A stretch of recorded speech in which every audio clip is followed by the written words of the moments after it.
And now you're up to date on News Talk. The Football Show on Off the Ball. With Paddy Power. We love the beautiful game more than Olivier Giroud loves the near post. Gamble responsibly. See Dunleary.net. I'm prepared to do anything I can to play for my country again. Do it then. What about your start to the game? It wasn't bad, was it? Why should an honest answer be a mistake? How can a modern day manager not have a mobile phone? Why should he? Well, listeners, you know what they say, absence makes the heart grow fonder. That is certainly true in the case of one Kevin Kilbane, who is back on the show. It's been a while. Hello, Mr. Kilbane, how are you? Hi, Joe. I've been on a few times. It's just I've not been on with you for a good while now, have I? I've missed you. I know. How are things? And do you know what as well? The way the Skype call's going as well, I can't see your pretty face, so you can only see me. So that's not a good thing. We've had a few of those. Ron O'Gara couldn't see us either. His clicked in and suddenly he could see me. So that might happen for you, fingers crossed. Yeah, well, that's it. I can't wait to see you then. I'll send you a photo later. Oh, can't wait. You're looking very well. Whereabouts in Canada are you? Remind us. I'm about an hour east of Toronto. Yeah, okay. So it's all good. It's all good. Okay, that's a great spot. So you're looking down at New York kind of thing? Yeah. Well, yeah.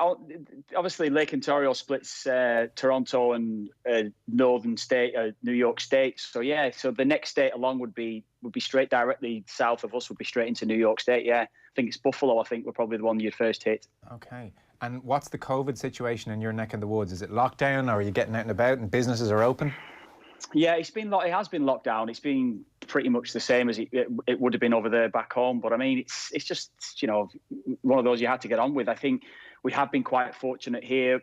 We're probably out of the way a little bit, so everyone's probably done the right thing. I think Canada in general has done the right thing. I think certainly hasn't been affected the way that the US has been affected, but hopefully it just continues now, and we'll see how it goes. I mean, there's been one or two hotspots, which is pretty much been the case with most countries, hasn't it? So obviously the city of Toronto has been hit quite badly, right. And there's been various little pockets around the country. But other than that, I think compared to certainly in comparison with other countries, it has been a lot better. Yeah. Okay, good. So you could, for instance, get up and go for a stroll and get a cup of coffee and wear your mask and do a bit of shopping and all that kind of stuff?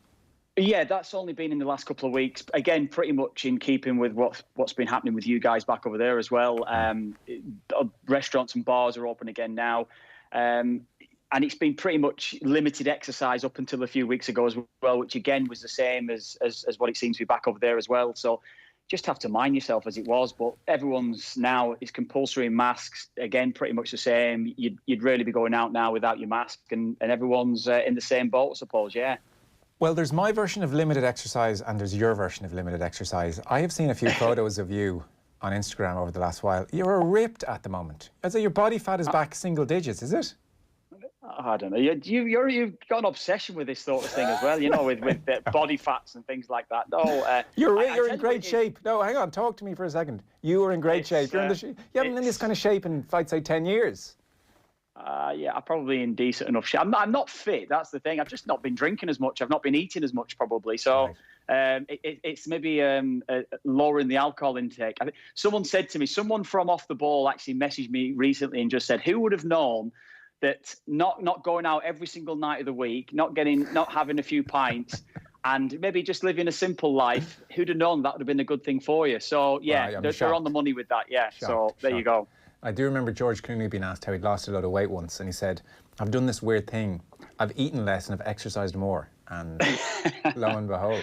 So that's you. Yeah, then. no, I haven't really been exercising. Honest to God, and that's the truth. I haven't. No, not really. I want to try and get back running again, and I did my calf over here. So I've probably not ran in maybe 2 months, I suppose. I think that's the way that it's been. And right. Gym-wise, I've not been able to go to the gym like everybody. So no, I've not been doing much. It's just been literally just maybe everything in moderation, I suppose. That's right. How it's been. Geez, you've some genes then, because you look like you've been living in the gym. It's ridiculous. Everyone said to me, do you remember when I was on the show with you and I said I was benching 100 kilos when I was 16, and I got more messages around that. Everyone was saying, you're full of crap. And it was, I think it wasn't with you that one night, wasn't it, when we were having the discussion about. But yeah, I don't know. It might be the Ackle genes, Joe. You know it is. I'm telling you, it's there. You've got that natural kind of fitness. God help us when you start running. I don't know. Yeah, try and stay off it now. That's what it is. Yeah. I know you've been busy. You've been a difficult man to get hold of. Really? Not at all. Sorry, I caught you one day when you were busy, and if you look back on your phone, you'll see one of the last messages you had from me. I was watching an old Liverpool game from, I'd say Souness was there, so obviously it was early 80s. And I was just texting you at how good Terry McDermott was, your old coach. Yeah. Jesus. Yeah. He wears it lightly, you know. He's there beside Kevin Keegan as, you know, the assistant coach, and he's, you know, smiley, happy-go-lucky chap. Man, he was unbelievable. I totally underestimated Terry McDermott. I think Terry Mack was back-to-back Player of the Year, I think, as well during the 70s. I think I'm right in saying that. He definitely won Player of the Year once. He was the original player, Frank Lampard type player, Steven Gerrard, that would have been around the 20 mark, 20 goals a season mark. He was a box-to-boxer, used to arrive into the penalty area. But I was pretty much, I mean, even though I'm quite a bit older than you, Joe, I wouldn't have seen a lot of Terry Mack. Okay. But I'd heard a lot about him, pretty much in your sort of mould as well. And I remember I was talking to Graham Souness about him one night, and Graham Souness just said, what a player, his ability to arrive in the penalty area, get on the end of things, but technically, and ultra fit, loved a beer, loved a night out, but he was that stereotypical player, the player that you would maybe hear around, like someone like Brian Robson, first on the training ground, wouldn't be beaten in any of the runs, would have been the leader in everything that he would have done, and that was Terry Mack. And yeah, I'm led to believe that he was some player. Yeah. Yeah, no, I was blown away. I hadn't realised, because you watch a lot of the games now, and a lot of players are giving the ball away more than we're used to now. He wasn't, and he was so quick over the ground as well. He was rangy and thin and tall.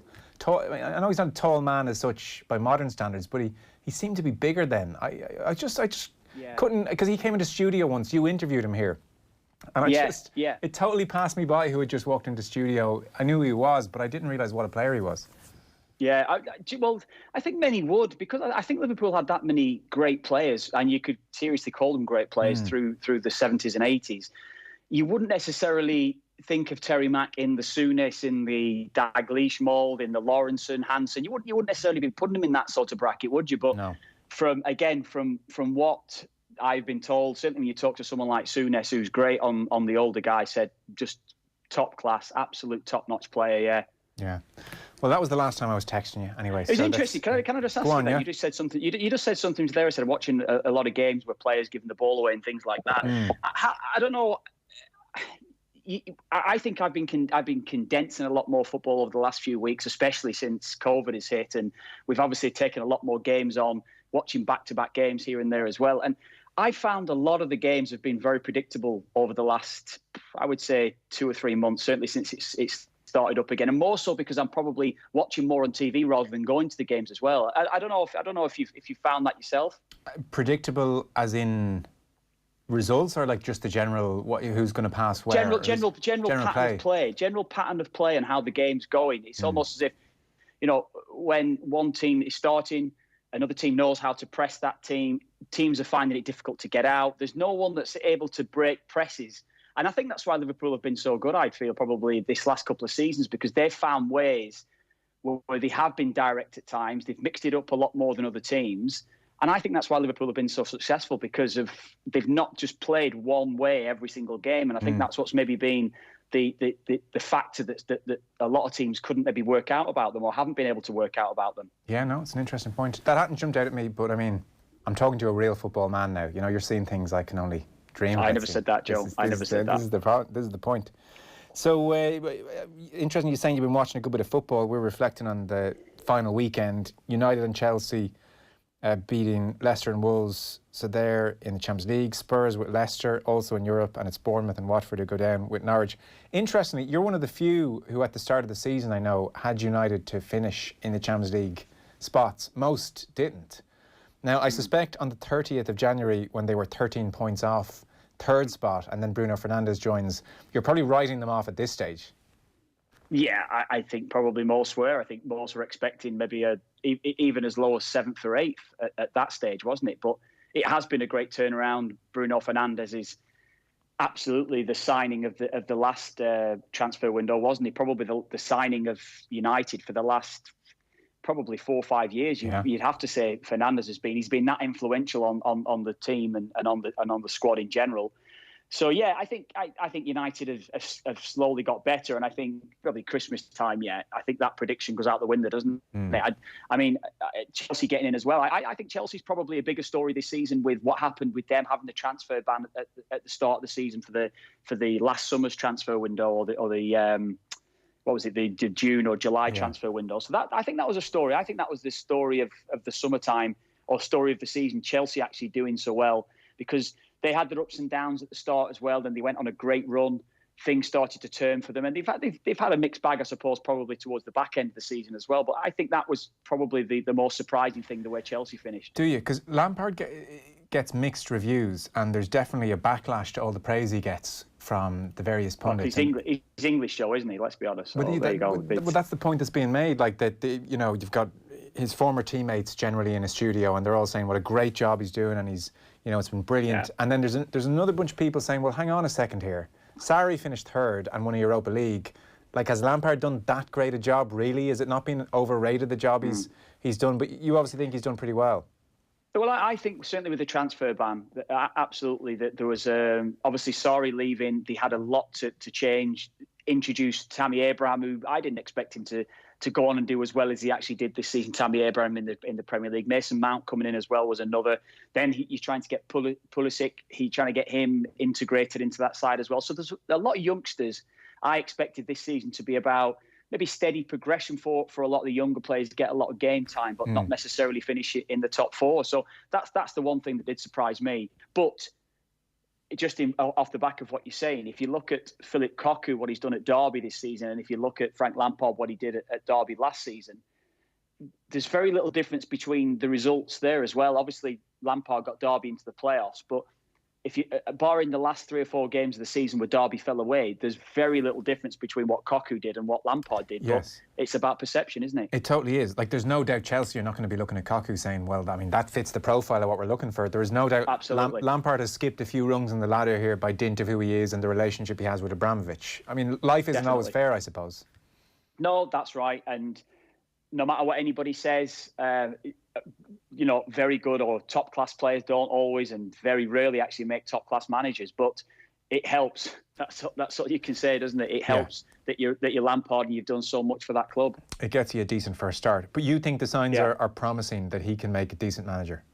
I think there's a lot to do. Don't get me wrong. There's a lot to do there. I think the Timo Werner going in there and maybe 1 or 2 others. You've got the nucleus of a very good side there. If you're forgetting, no, you don't forget N'Golo Kante that's there. Yeah. I mentioned Pulisic earlier on, who's going to come on. You're going to get 2 or 3 other players. You've still got the experience of Azpilicueta. The goalkeeper, of course, is the problem. I feel, Kepa totally overrated in my mind from when I've seen him from day one. So he's got a lot to improve on. And he was dropped at the weekend. You suspect he's lost faith in Kepa, or certainly he'd be willing to part with him? Definitely. I think so. If they can get some sort of offer in for him, and maybe, that'll be a position you would expect them to be manoeuvring in the market, and maybe 1 or 2, maybe a centre-half that's a lot more able to handle physicality. Yes, they've got Kurt Zouma.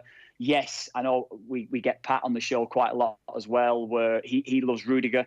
But I think they've struggled on set pieces, Chelsea. When you watch them, they look all over the place. They don't seem to look like they're able to. It looks, when you're watching them with the naked eye, which it's not the case, but it looks as though nobody knows the jobs. Right. So I think they need to improve on that as well. But I think there's a nucleus of a good side there at Chelsea, yeah.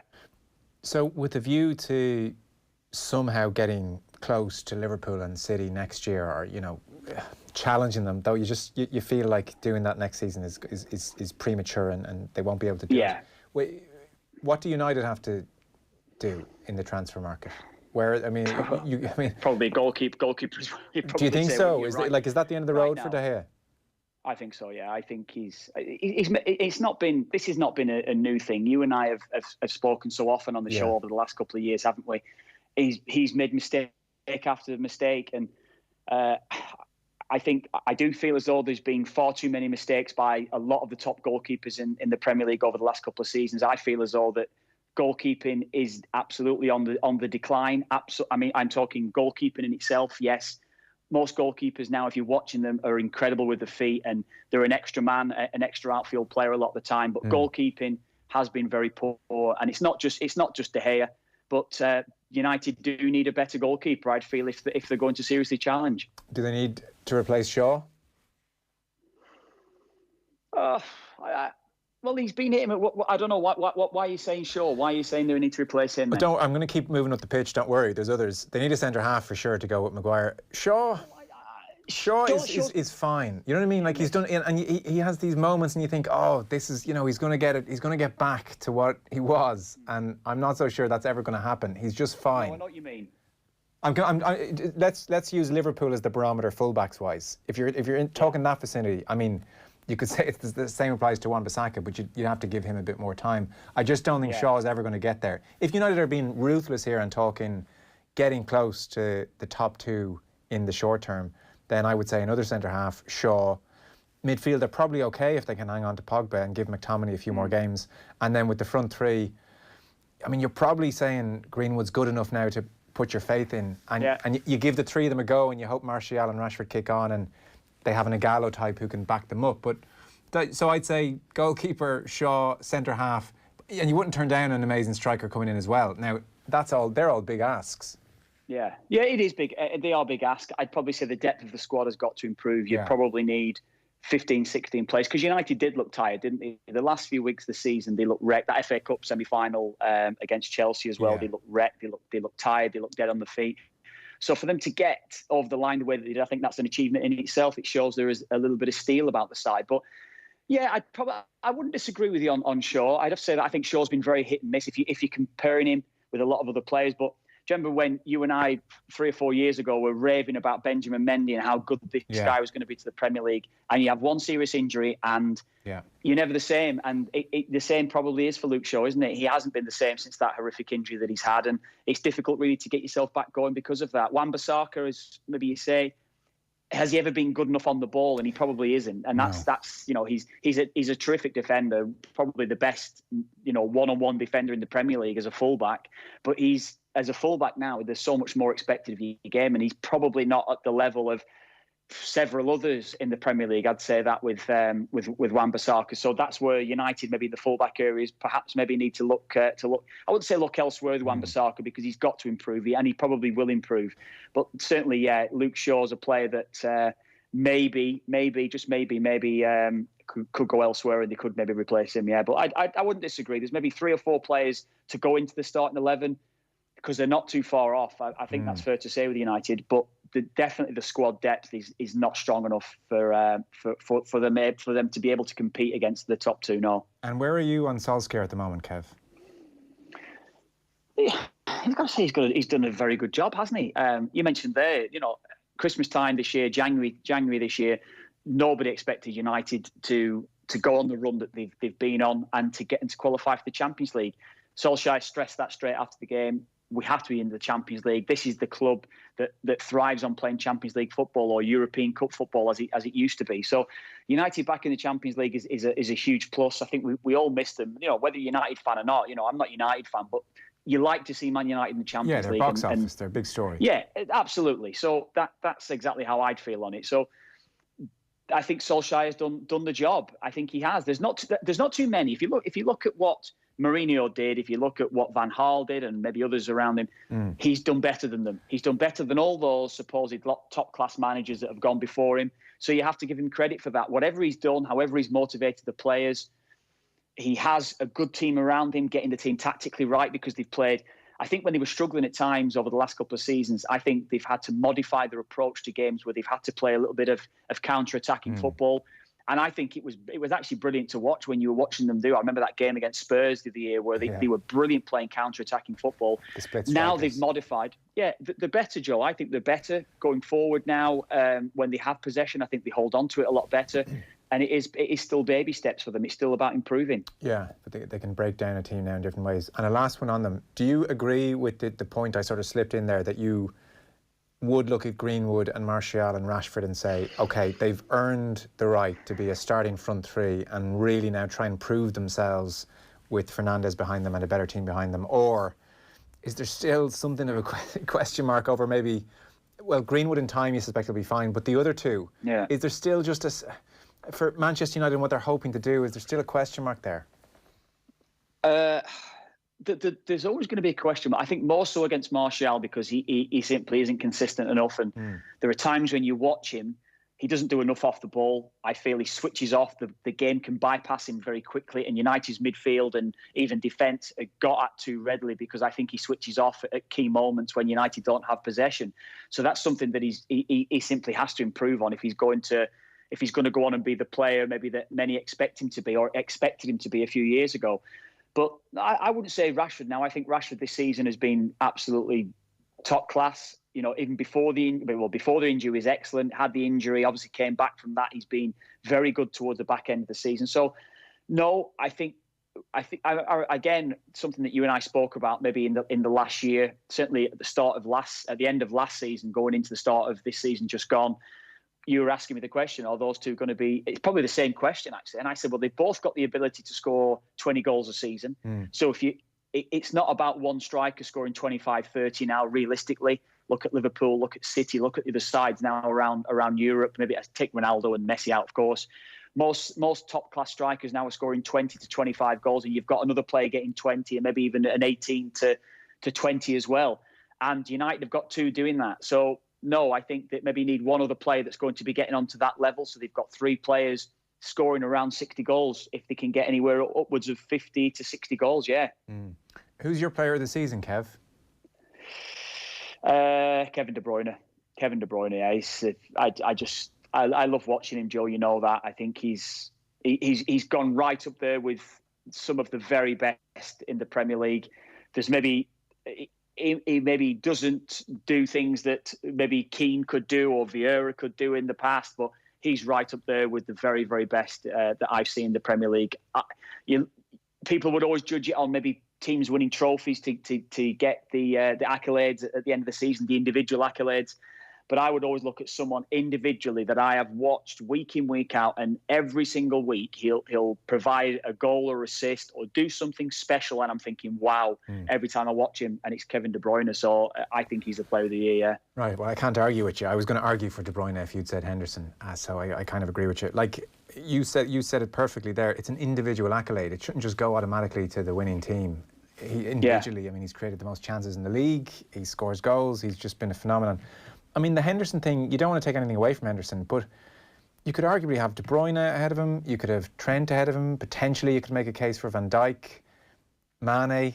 Like, Salah's probably a bit underrated this year when you look at his numbers. Yeah. And yet, you get the Henderson thing. You get what the award going to him represents. I'm very interested to see what the fellow players go for. Yeah, but again, Joe, he's had a lot of criticism, so he has got incredible character, no doubt about it. That lad has got amazing character. Something that I'd heard about from his time when he was at Sunderland as well, that this lad has got it all. He's got balls of steel, and fair play to him for what he's done to turn around his career, because it looked 6 or 7, 8 years ago at Liverpool that he wouldn't necessarily be staying on to where we see him now, being a Premier League winner and having the season that he's had. But I don't put him in the bracket of 2 or 3 other players. And I'd still say, he's had a very good season, no doubt about it. But I don't see him influencing games the way that I see De Bruyne influencing a game, the way that I'll see maybe others as well that's around the Premier League. And yes, it sounds bad, but again, he's English. And there's a huge drive within the English media to get the English players the accolades that maybe sometimes they don't deserve. That's the way that I'd see it. And there has been players that haven't maybe deserved the main Player of the Year awards over the last few years. And I don't think Jordan Henderson deserves to be Player of the Year. I think he's had a very, very good season, an excellent season. Don't get me wrong, an excellent season. But I don't think he's been consistently as good as Kevin De Bruyne. Whenever I've watched them as a man for man, as you say, it's not a team accolade, it's a man-for-man accolade, and Kevin De Bruyne has simply been better, in my view, this season.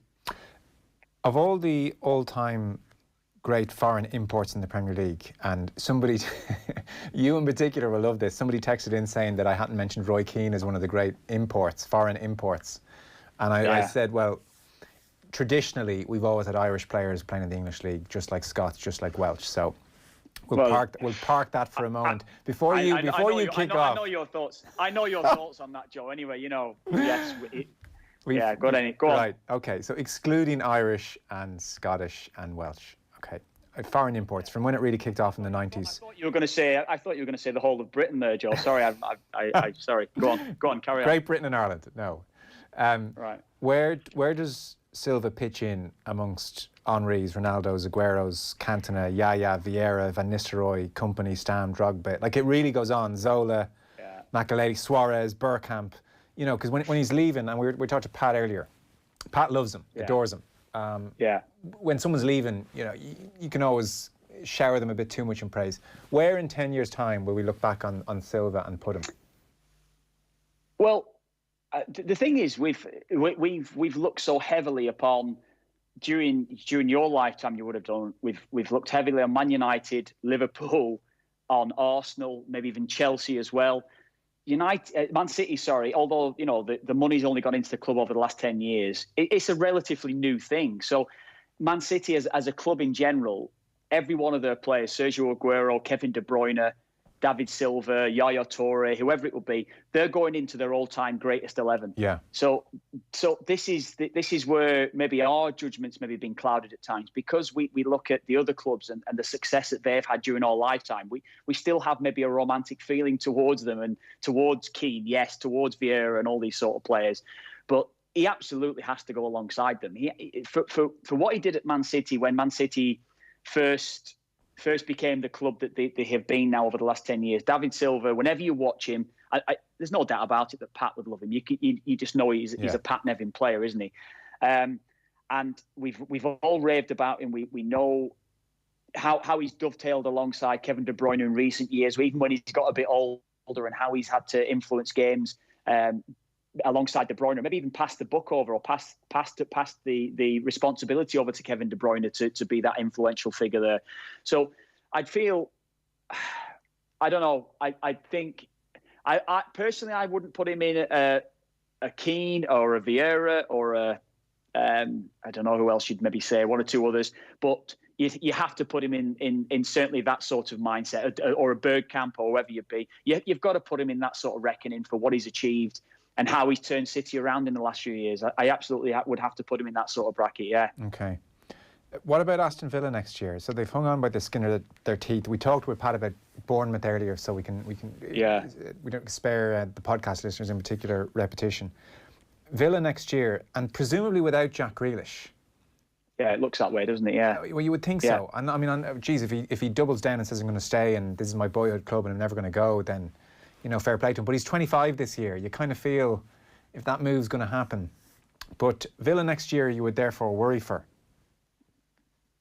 Yes. I mean, I don't think Villa fans would begrudge him going now. I think he's kept Villa in the Premier League. He's done his own personal job. So that's incredible achievement for what he's done personally. And of course, getting the goal yesterday certainly helped that. So I think he will go. Yes, I think he probably will. Whether he goes to United or not, I don't know. I heard who was it on? Was it Andy Mitten? I think he was on the morning show a couple of weeks in the last week talking about Jack Grealish's off the field stuff might not necessarily suit Man United. I don't know. Pat Nevin touched on that earlier. He said he suspects it's going against Grealish more than Grealish even realises, that off the field reputation. Like even what he did during lockdown. Yeah, like if you are Lampard, if you are Manchester United looking at that, it's very off-putting.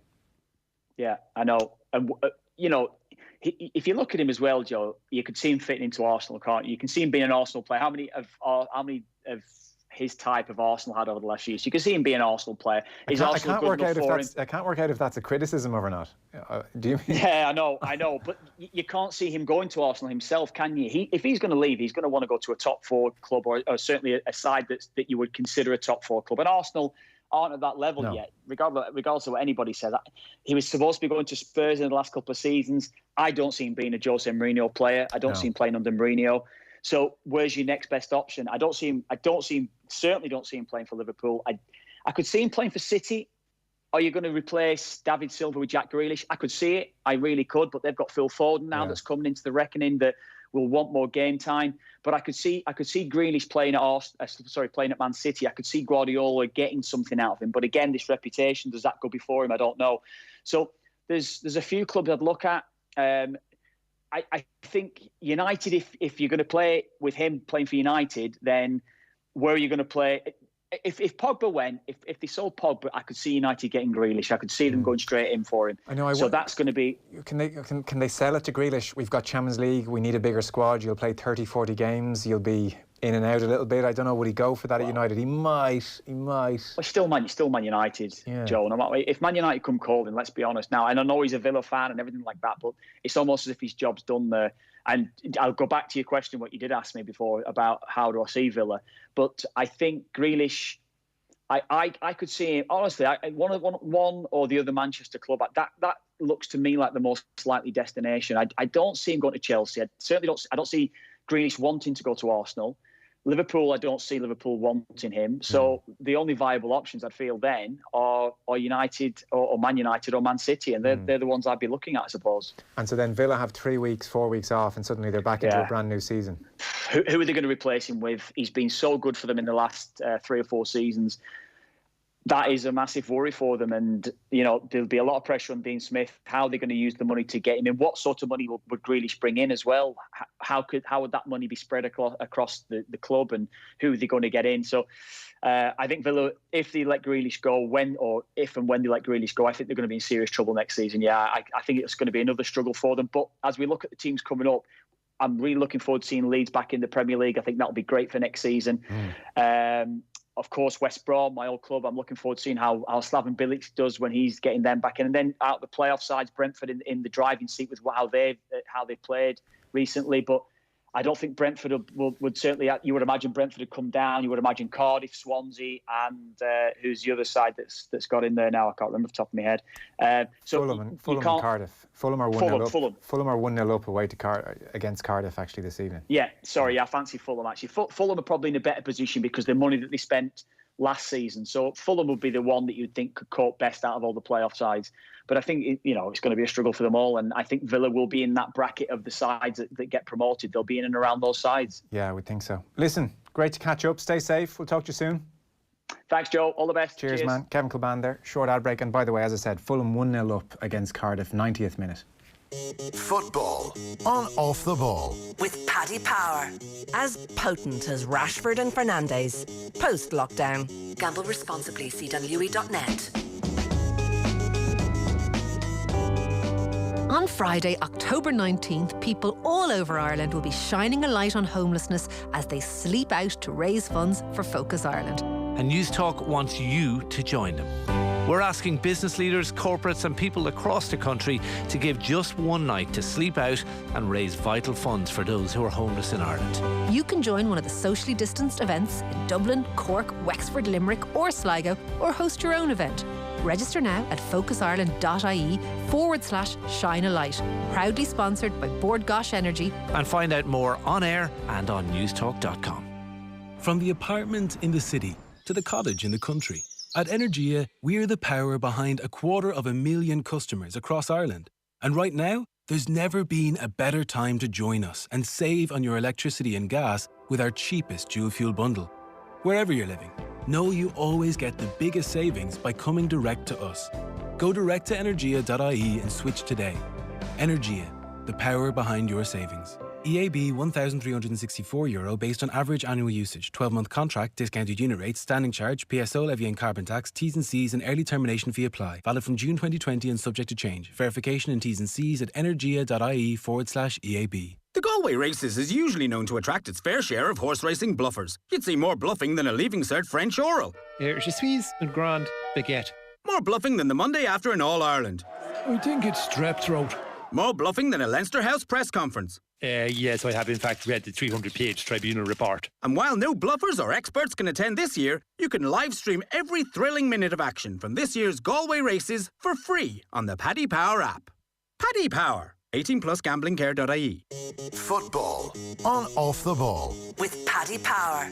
We love the beautiful game more than Olivier Giroud loves the near post. Gamble responsibly. See www.net.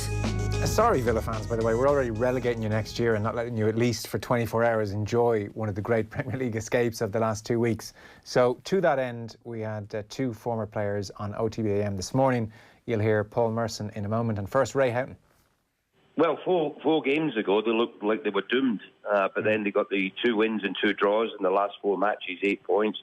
It was absolutely massive. And, they had to dig it out yesterday against a West Ham side who've been in very good form. Watford, their results in the last couple of games have been pretty poor. And then you had Bournemouth going to Everton and getting a fantastic win, which put pressure on Villa. But they done enough to get over the line, and I'm sure Dean Smith and all the players and everyone associated with Villa are delighted to be a Premier League club for next season. What's the main reason, in your opinion, that they did turn it around over those last 4 games? Well, I think a little bit of confidence, a little bit of belief. Obviously, the players were getting fitter the more games that they were playing. I think early on, in all the games that I watched, you could tell that the pace of the game was quite slow. But the more they were training, the more games they were playing, they were actually getting better. And I think with Villa, if they defend well, and that's always something that was levelled against them, if they defend well, it gives them a platform to, get some goals. And that's what they've done. If you looked at the results recently, they haven't conceded as many goals as they've done previously. And that was a very important point. And Jack Grealish, we don't know if that's going to be his last game for the club or not. But he's a Villa fan. He's been around the club for a number of years. And he'll be delighted that he's helped to keep them safe. What's your take on that? How likely is it that Jack Grealish is a Villa player come next season? Well, I mean, the point with this is what's your ambition as a player? And it depends who, is going to pay the money for him. Because I would imagine at the moment with his age and the way that he's really responded to the Premier League, I mean, that was the question mark, wasn't it? How would he do in the Premier League? And he's done exceptionally well. He's been Villa's best player. He's been the player that they've gone to when they've been struggling. He's come up with so many important goals. And it would just be dependent upon who comes in for him. But, yeah, if he wants to go and make a better career for himself, then he might have to move on from Aston Villa. Although Villa have got money. I have heard this. But Aston Villa have got a good owner who's very willing to put money into the club.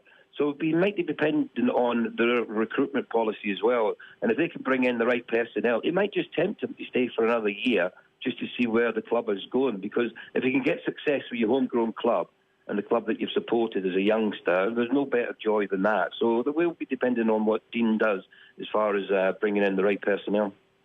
Do you think that perhaps the talk around Jack Grealish joining one of the traditional top 6 clubs has cooled a little bit over the last little while? Obviously, there was controversy surrounding Grealish over lockdown, a couple of antics, breaking lockdown procedures and all that sort of thing. Do you think that cools the Jets a little bit if you're Manchester United or Tottenham? No, I don't really, because I think, okay, there was a few transgressions from that point of view, but overall, I think he has grown up a little bit in many respects. That might be against what's happened, when he's coming out as well, doing what he did through lockdown. But as a player, he's grown. On the pitch, he's grown, certainly. He's taken a lot more responsibility.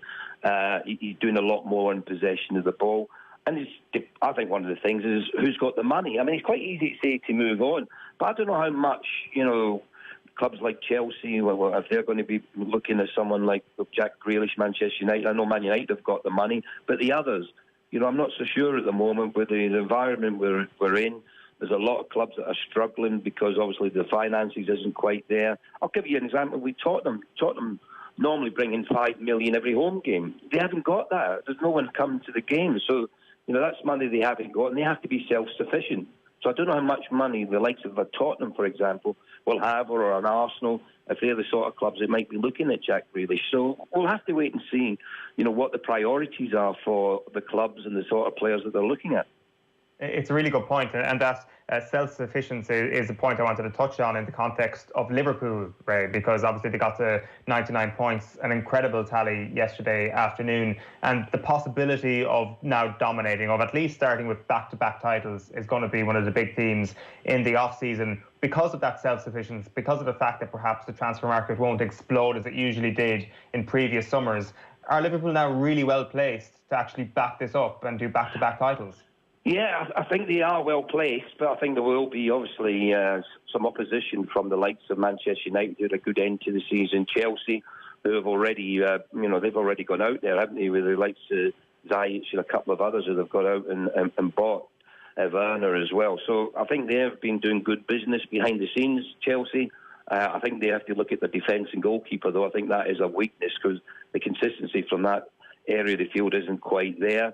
I think Manchester United will be there or thereabouts. I think they will add in as well. I think there's funds there for them to go and spend. Man City, they need to spend. Liverpool, they've actually got some very good youngsters coming through. So they need to go out and spend big on players from outside the club at the moment. Might not be as relevant because they have got, the good squad and the strong squad there. And it's amazing, isn't it? We've had, Man City 2-3 seasons ago, 100 points. Liverpool 99 last season. Man City 98, Liverpool at 97. So there is a dominance there, isn't there? And if you look at, I think someone was pointing out to me, Manchester United were near a relegation, but they were 32 points ahead of the likes of Bournemouth, and they were 33 points away from Liverpool. So it's a massive gap, isn't it, when you look at it that way? It really is. Do you put that down to the fact that the likes of Manchester City and Liverpool are taking the Premier League to a height we've never seen before, or do you think it's to do with the middle third and the bottom third really falling away in recent years? Well, I think there's a bit of that. I think a bit of both, to be honest.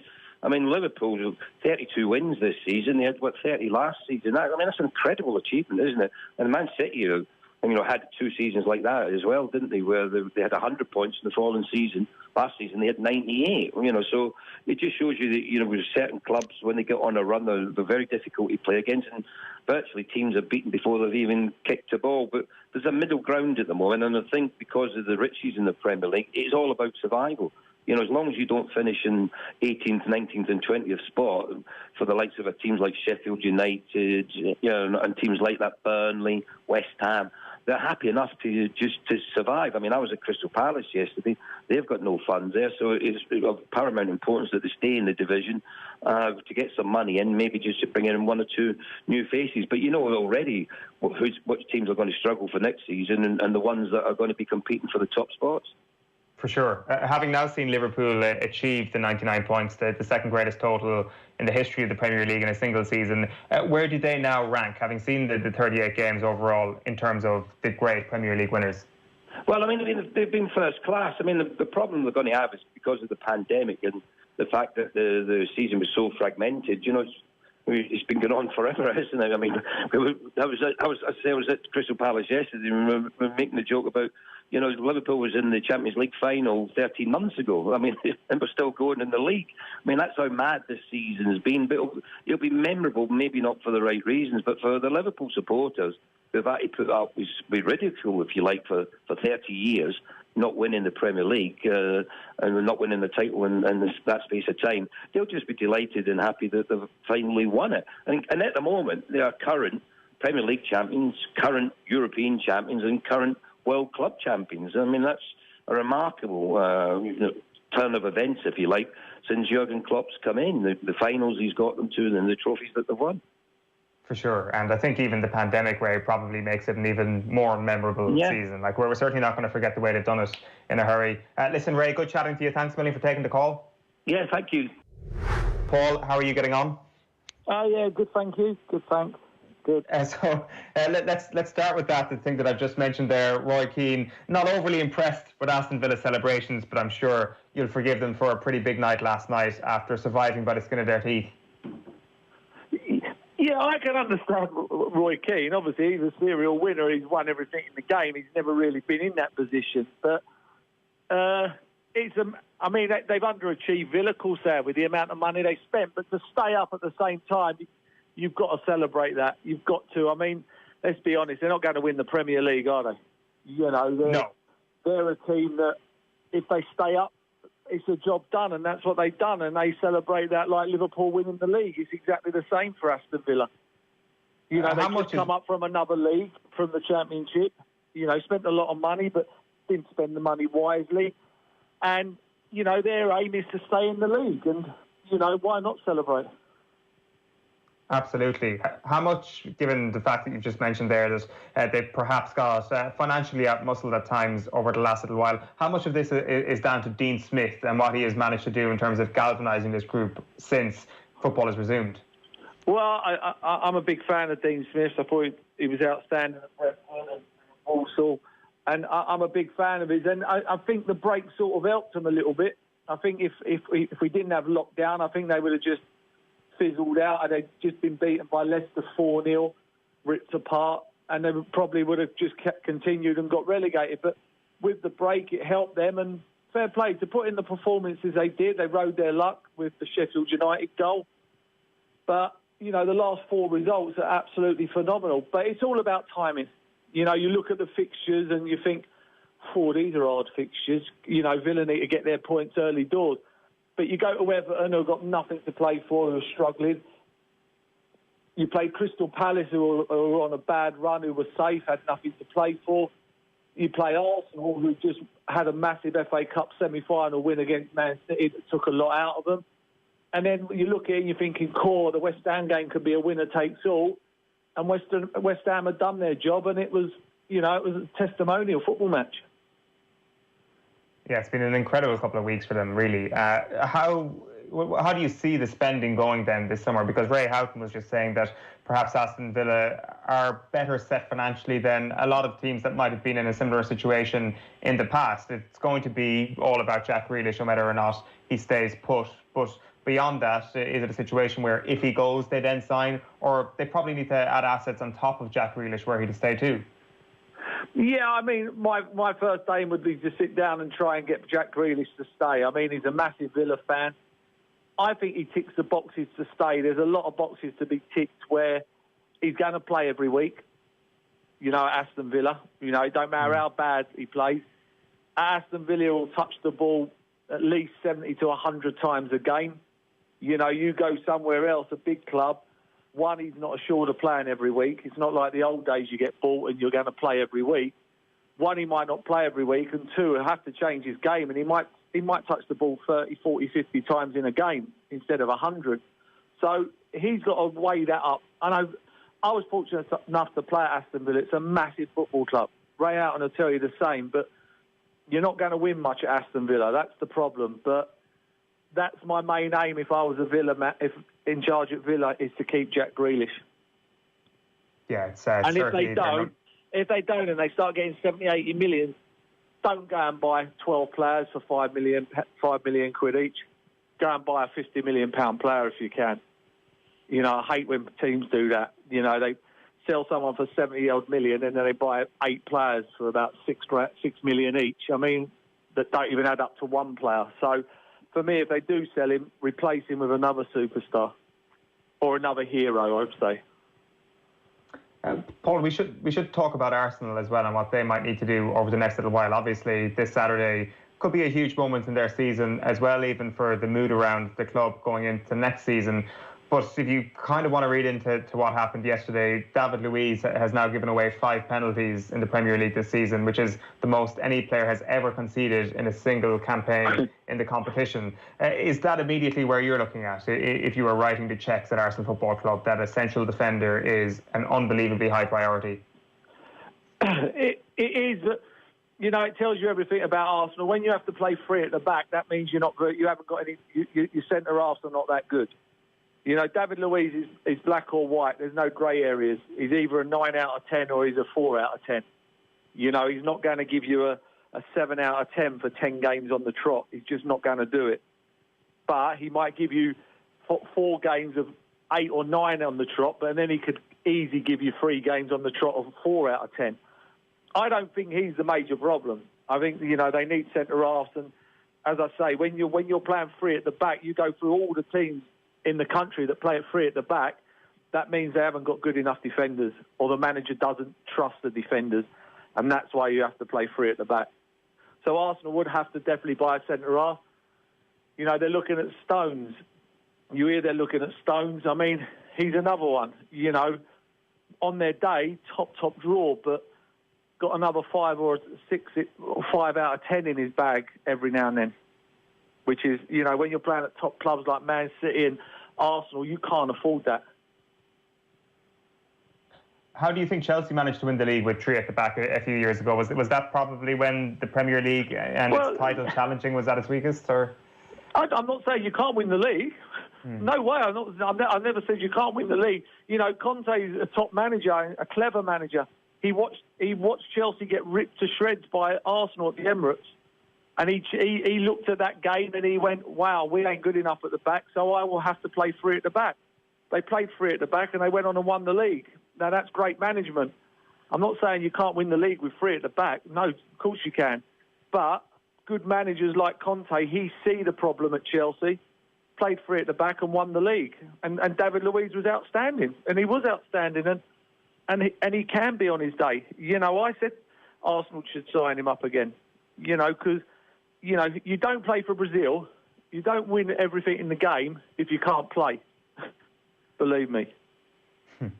How would you rate Mikel Arteta overall as a success story so far at Arsenal? Things there has been an upturn unquestionably over the past few months, but again, it's going to come back to this idea about not only does he have the backing of the board, which he says he does this summer, but actually how much are the board going to put the money where their mouth is? Yeah, I mean, it's hard to put your money where your mouth is in this day and age, and I say that because Liverpool and Man City are so far ahead. I mean, if Arsenal, if the ball went to Arteta now, he eyes 200 million, that still could not assure you of Champions League football next season. And that's a lot of money, 200 million. And this is the problem we have now. You know, 200 million 4 or 5 years ago, because teams were quite level, there was a lot of level teams, would probably assure you of top 4 football. But it's hard to go and spend 200 million, then all of a sudden Arsenal comes 6th or 7th, which it wouldn't shock you with 200 million. So I like Arteta. I think he's outstanding. I think for the first time over the last month or so, I've watched Arsenal and thought, you know what, I know what they're doing here. I know what they're doing. They've got a plan. They're closing down together. They're playing at a high tempo. And you can see what Arteta's trying to do, and I like that. I like that. But is that going to give you top 4 football next season? It's going to be difficult. You know, Chelsea have bought unbelievably well so far. They probably need another centre-half and a left-back. And then they're massive challengers. I think if Man United could probably go and get Harry Kane, if they went and put the boat out for 120 million or something, I think they become massive players as well. So next season's going to be really, really, really good, because you look at it, Man City can't be worse than what they were this season, surely not. And Liverpool are just consistently good. So for me, next season's going to be massive. Sticking with North London then, for next season, would you rather be a Tottenham fan or an Arsenal fan next season?